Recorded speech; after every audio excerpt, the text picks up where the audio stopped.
Hi hello friends, എല്ലാ കൂട്ടുകാർക്കും സാന്ത്വനത്തിന്റെ പുതിയ റിവ്യൂയിലേക്ക് സ്വാഗതം. അങ്ങനെ നമ്മുടെ ദേവിയാണെങ്കിൽ കരഞ്ഞുകൊണ്ടിരിക്കുകയാണ്. ശ്രീകല പറയുന്നുണ്ട്, എൻ്റെ മകളെ ഇവിടെ നിന്നും പറഞ്ഞയക്കാൻ പറ്റില്ല. ആരാണ് എൻ്റെ മകളെ ഇവിടെ നിന്നും പറഞ്ഞയക്കുന്നത്? അത് എനിക്കൊന്ന് കാണണം എന്നും പറഞ്ഞ് നിൽക്കുകയാണ്. എന്തായാലും നമ്മുടെ ദേവി കരഞ്ഞുകൊണ്ട് നേരെ ബാലന്റെ അരികിൽ ചെല്ലുകയാണ്. ബാലനാണെങ്കിൽ അവിടെ ഒരു ഇതെത്തി ഇരിക്കുകയാണ്.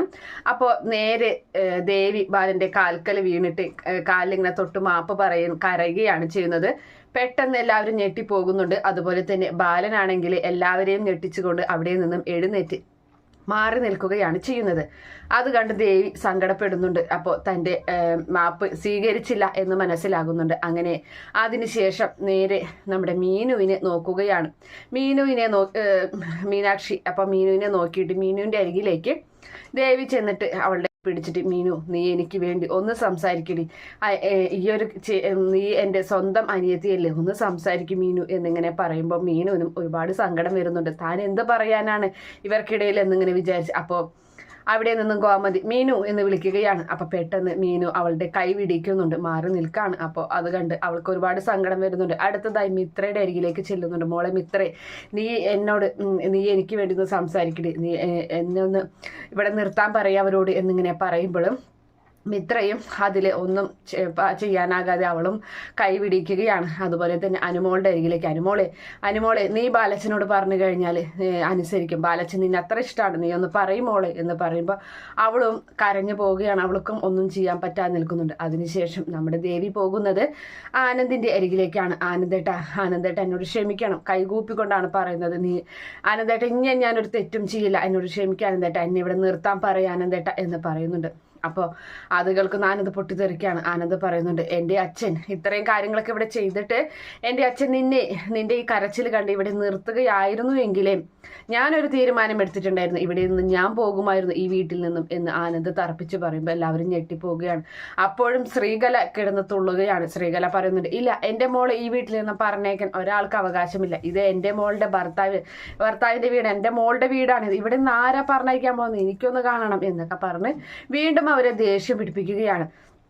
അപ്പോൾ നമ്മുടെ ഗോമതി പറയുന്നുണ്ട്, മര്യാദയ്ക്ക് നിങ്ങളുടെ മകളെയും വിളിച്ചു വിടുന്നതും പൊക്കോളണം. ഇത് അറിഞ്ഞു കഴിഞ്ഞാൽ അപ്പം തന്നെ ഇവളെ പുറത്താക്കേണ്ടതായിരുന്നു വീടിന്. പക്ഷേ ഞങ്ങളുടെ മര്യാദയ്ക്ക് ഞങ്ങൾ അവിടെ നിന്റെ അച്ഛനെയും അമ്മയും വിളിച്ചു വരുത്തി, എന്നിട്ടിപ്പോൾ എന്താ എന്ന് ചോദിക്കുന്നുണ്ട്. അപ്പോൾ നമ്മുടെ ശ്രീകലയാണെങ്കിലും ദേവമംഗലം ഇതാണോ ദേവമംഗലത്തിൻ്റെ മര്യാദ എന്നൊക്കെ പറഞ്ഞ് അങ്ങനെ കാർക്കിച്ച് തുപ്പൊക്കെ ചെയ്യുന്നുണ്ട് ആ വീടിൻ്റെ അകത്ത്. അപ്പോൾ അത് കേൾക്കുന്ന ദേവിയോട് ഗോമതി പറയുന്നുണ്ട്, മര്യാദയ്ക്ക് നിന്റെ അമ്മയെ ഇവിടെ നിന്ന് വിളിച്ചു കൊണ്ടുപോക്കോ, ഞങ്ങളുടെ മര്യാദ കൊണ്ടാണ് ഇത്രയും നിനക്ക് കിട്ടിയത്, പക്ഷെ ഇല്ലായിരുന്നെങ്കിൽ അടിച്ചിറക്കിയേനെ എന്നൊക്കെ പറഞ്ഞ് എന്നിട്ടിപ്പോൾ ദേവമംഗലംകാർക്കില്ലാത്ത കുറ്റില്ല എന്ന് പറഞ്ഞ് അങ്ങനെ നിൽക്കുന്നുണ്ട്. അങ്ങനെ അതിനുശേഷം വീണ്ടും നമ്മുടെ ഈ ശ്രീകല ഓരോന്ന് പറഞ്ഞ് ചൊടിപ്പിക്കുമ്പോൾ ദേഷ്യം വന്നിട്ട് ഗോമതി ദേവിയുടെ കൈ പിടിച്ച് ഇറങ്ങി വാടി ഇങ്ങട് എന്ന് പറഞ്ഞ് പിടിച്ചു വലിച്ച് പുറത്തേക്ക് കൊണ്ടുപോകാൻ പുറകെയായി മോളെ എന്ന് വിളിച്ചുകൊണ്ട് ഈ പറയുന്ന ശ്രീകലയും അച്ഛനും കൂടി ഭർത്താവും കൂടി വരികയാണ്. അങ്ങനെ അവരങ്ങനെ പുറത്താക്കിയിട്ട് ഗോമതി വാതിലടയ്ക്കുന്നുണ്ട്. അപ്പോൾ ദേവിയാണെങ്കിൽ അമ്മേ എന്ന് വിളിച്ച് വാതിലിങ്ങനെ കൊട്ടുകയാണ്. വാതിലടച്ചതിന് ശേഷം അവിടെ തന്നെ നിന്ന് പൊട്ടിക്കരയുന്നുണ്ട് നമ്മുടെ ഇവള് ഗോമതി. എന്നിട്ട് മുഖക്ക് ഇങ്ങനെ തലക്കൊക്കെ ഇട്ട് കൈ കൊണ്ട് ഇങ്ങനെ അടിക്കുകയാണ്. താൻ ചെയ്ത ആ ഒരു ഇതിനെ കുറിച്ച് ആലോചിച്ച് പുറത്തിറങ്ങിയ ശ്രീകല വീണ്ടും പ്രശ്നങ്ങൾ ഉണ്ടാക്കിക്കൊണ്ടിരിക്കുകയാണ്.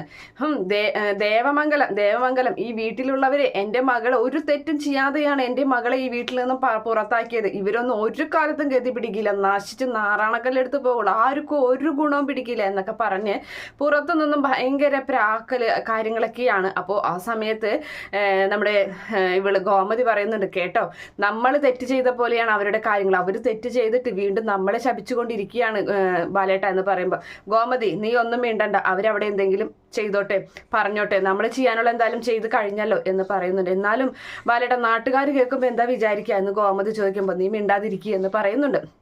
അങ്ങനെ അത് കേട്ടിട്ട് അപ്പുറത്ത് നിന്നിട്ട് അച്യുതനും കൂട്ടരും അവിടെയുള്ള എല്ലാവരും പുറത്തേക്ക് വരികയാണ്. അച്യുതനാണ് ഈ ഒരു പ്രശ്നം കൂടുതൽ വഷളാക്കാൻ നോക്കുന്നത്. അങ്ങനെ അച്യുതൻ ഓടി വരുന്നുണ്ട് ഈ ദേവമംഗലത്തിന്റെ മുറ്റത്തേക്ക്. ബാക്കിയുള്ളവരെല്ലാവരും ആ മതിലിന്റെ അപ്പുറത്തെ പറമ്പിൽ തന്നെയാണ് നിൽക്കുന്നത്. ഈ പറയുന്ന അനന്തനാണെങ്കിലും കൈ കെട്ടിയിട്ട് ഇങ്ങനെ നോക്കി നിൽക്കുന്നുണ്ട്. ബാക്കി എല്ലാവരും അവിടെ തന്നെയുണ്ട്. അപ്പോൾ ആ സമയത്താണെങ്കിലും ഇവളിങ്ങനെ പറയുന്നത് എന്താ പ്രശ്നമെന്ന് ചോദിക്കുകയാണ് അച്യുതൻ വന്നിട്ട്. അപ്പോൾ നിങ്ങൾ കേൾക്കണം എൻ്റെ മകളെ അവർ പുറത്താക്കി എന്ന് പറയുകയാണ്. പുറത്താക്കി അതെന്തിനാന്ന് ചോദിക്കുമ്പോൾ അതെന്തിനാണെന്ന് ആർക്കറിയാം, എൻ്റെ മകൾ ഒരു തെറ്റും ചെയ്തിട്ടില്ല, എൻ്റെ മകൾ ഒരു തെറ്റും ചെയ്യാതെയാണ് അവർ പുറത്താക്കിയത്. അപ്പോൾ അങ്ങനെ ഒരു തെറ്റും ചെയ്യാതെ പുറത്താക്കാൻ പാടുണ്ട്, ഇത്രയും നാളും തലയിലെടുത്ത് വെച്ചിരുന്നതാണല്ലോ ദേവിയെ, എന്നിട്ടിപ്പോൾ എന്തേ ചവിട്ടി പുറത്താക്കിയോ എന്ന് ചോദിക്കുന്നുണ്ട് അച്യുതൻ. അതെ നിങ്ങൾ തന്നെ ഇത് കേൾക്കണം, അമ്മ ഇത് കേൾക്കുന്നുണ്ടോ എന്നൊക്കെ ചോദിച്ച് ശ്രീകല ഓട്ടിപ്പാഞ്ഞ് നടക്കുകയാണ് എല്ലാവരോടും ഈ ഒരു കാര്യം പറയാൻ. അപ്പോഴും പറയുന്നത് ഇവരുടെ ഭാഗത്ത് ഒരു തെറ്റുമില്ല, എല്ലാ തെറ്റും ഇവരുടെ ഭാഗത്ത് തന്നെയാണ്, അവരാണ് ഇങ്ങനെ ഒരു പ്രശ്നം ഉണ്ടാക്കുന്നതൊക്കെയാണ് പറഞ്ഞുകൊണ്ടിരിക്കുന്നത്, വെറുതെ എൻ്റെ മോളെ പറഞ്ഞാൽ. അപ്പോഴും ദേവി പറയുന്നുണ്ട് അമ്മ ഒന്നും മിണ്ടാതിരിക്കുക എന്ന് പറയുകയാണ്. നീ മിണ്ടാതിരിക്കടി, ഞാൻ പറയോടി എന്ന് പറഞ്ഞ് വീണ്ടും ദേവിയെ ശകാരിച്ച് ശ്രീകല എങ്ങനെ വിളമ്പിക്കൊണ്ടിരിക്കുകയാണ്. അപ്പോൾ അച്യുതൻ പറയുന്നുണ്ട് ഒരിക്കലും സമ്മതിച്ചു കൊടുക്കരുത്, നിങ്ങളുടെ മകളെ എന്തിനും ഇവിടെ നിന്ന് ഇറക്കി വിടണം, ഒരിക്കലും സമ്മതിക്കരുത്. അതെ ഞങ്ങൾ ഇവിടെ ഇരിക്കാൻ പോണ്, ഞങ്ങൾ ഈ വീട്ടിൽ നിന്ന് പോകില്ല, എൻ്റെ മകൾ ഇവിടെ ഇതിൻ്റെ അകത്ത് കയറ്റുന്നവരും ഞങ്ങൾ ഇവിടെ ഇരിക്കും, ഈ ഉമ്മറത്തിരിക്കും, ഞങ്ങൾ സത്യാഗ്രഹം ചെയ്യും, മരണം വരെ ഞങ്ങൾ സത്യാഗ്രഹം ചെയ്യും എന്നും പറഞ്ഞ് ദേവിയെ നടുക്കിരുത്ത് അപ്പുറവും ഇപ്പുറവും ഉദയഭാനുവും ശ്രീകലയും കൂടി ഇരിക്കുകയാണ്. അപ്പോൾ അത് കണ്ട അച്യുതൻ ഒരുപാട് സന്തോഷമാകുന്നുണ്ട്. അപ്പോൾ മറ്റുള്ളവരൊക്കെ അങ്ങനെ അന്തം വിട്ട് നിൽക്കുകയും ചെയ്യണം, അവരൊന്നിനും മറുപടി പറയുന്നില്ല. അങ്ങനെ അതിനുശേഷം ഗോമതി പറയുന്നത് കേട്ടോ അവർ ചെയ്യുന്നത്.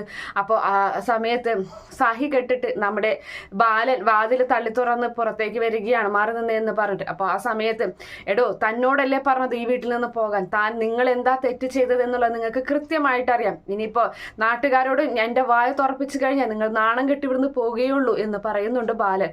അപ്പോൾ ബാല എൻ്റെ മകൾ ഒരു തെറ്റും ചെയ്തിട്ടില്ല എന്ന് വീണ്ടും ഇങ്ങനെ ന്യായീകരിക്കണ കാണുമ്പോൾ പെട്ടെന്ന് ബാലന് ദേഷ്യം വരികയും ബാലന്റെ കൈ ഉയർന്ന് ഉദയഭാനുവിനെ തല്ലാൻ നോങ്ങുകയും ചെയ്യുന്നുണ്ട്. അപ്പൊ ഇടയിൽ കയറുകയാണ് നമ്മുടെ ദേവി. ബാലച്ച എന്ന് പറയുന്നുണ്ട്. അപ്പൊ പെട്ടെന്ന് ബാലൻ കൈ താഴെയിടാൻ, വേണ്ട അച്ഛനൊന്നും ചെയ്യരുത് എന്ന് പറയുകയും ചെയ്യാണ്. നിങ്ങളോടാ പറഞ്ഞത് ഈ വീട്ടിൽ നിന്ന് ഇറങ്ങിപ്പൊക്കോളാൻ എന്ന് പറഞ്ഞു. അപ്പോഴേക്കും എല്ലാവരും പുറത്തേക്ക് വരുന്നുണ്ട്. കൂടുതൽ സംസാരിക്കാൻ നിൽക്കണ്ട, വാ മോളെ എന്നാ പോകാം എന്ന് പറഞ്ഞിട്ട് പിന്നെ ഒന്നും പറയാതെ വാലും ചുരുട്ടി മകളെയും കൊണ്ട് അവർ രണ്ടുപേരും പോവുകയാണ്. എല്ലാവരും നോക്കി നിൽക്കുകയും ചെയ്യുന്നുണ്ട്. അങ്ങനെ അവരകത്തേക്കൊക്കെ എല്ലാവരും പോകുന്നുണ്ട്. പിന്നെ അങ്ങനെ റോട്ടിലൂടെ നമ്മുടെ ദേവി കരഞ്ഞുകൊണ്ടിരിക്കുകയാണ്, നടന്നു പോകുകയാണ്. അപ്പോൾ ആ സമയത്ത് അച്ഛനമ്മയുടെ വലന്ന് എന്തോ പറയാൻ ശ്രമിക്കുമ്പോൾ ദേവി പറയുന്നുണ്ട്. ദേവി ഇങ്ങനെ ചെവിട് രണ്ട് കൈ കൊണ്ടും ചെവിട് പൊത്തിയിട്ട് പറയാണ്, ആരും എന്നോടൊന്നും ഇപ്പൊ പറയണ്ട, നിങ്ങളുടെ എനിക്കിപ്പോ ഒന്നും കേൾക്കണ്ട, ആരുടെ ഒന്നും കേൾക്കേ വേണ്ട എന്ന് പറയുന്നത്. അവർ ചെയ്തത് മോശമല്ലേ എന്ന് പറയുമ്പോൾ അവരെന്ത് ചെയ്തു എന്നാ പറയണത്, നമ്മളല്ലേ തെറ്റ് ചെയ്ത്, അവരായതുകൊണ്ട് ഇത്രയല്ലേ ചെയ്തോളൂ എന്ന് ദേവി ബാലച്ചനെയും അതുപോലെ ഇവളെ ഗോമതിയെയും നല്ലത് തന്നെയാണ് പറയുന്നത്. അങ്ങനെ അതിനുശേഷം കാര്യങ്ങളൊക്കെ അവരങ്ങനെ പോകുന്നുണ്ട്. പിന്നീട് നമ്മുടെ ഇവനാണെങ്കിൽ അനന്തൻ ഇങ്ങനെ ഫോണിൽ സംസാരിച്ചു കൊണ്ടിരിക്കുകയാണ്. അപ്പോൾ അവിടേക്ക് അലോക് വരികയാണ്. അപ്പൊ അലോക് അനന്തനോട് പറയുന്നുണ്ട്, വലിയച്ഛ അപ്പുറത്ത് ഇത്രയധികം പ്രശ്നങ്ങൾ ഉണ്ടായിട്ട് നമ്മൾ ഈ പ്രശ്നത്തിൽ ഇടപെടണ്ടേ എന്ന് ചോദിക്കുകയാണ്. അപ്പോൾ അലോകിനോട് അനന്തൻ ചോദിക്കുന്നുണ്ട്, നീ എന്താ പറഞ്ഞു വരുന്നത്? അല്ല വലിയച്ഛൻ്റെ അച്ഛൻ്റെയൊക്കെ പെങ്ങളല്ലേ അപ്പുറത്ത് താമസിക്കുന്നത്, അതുകൊണ്ട് തന്നെ അവരുടെ കാര്യത്തിൽ ഇടപെടണ്ടേ?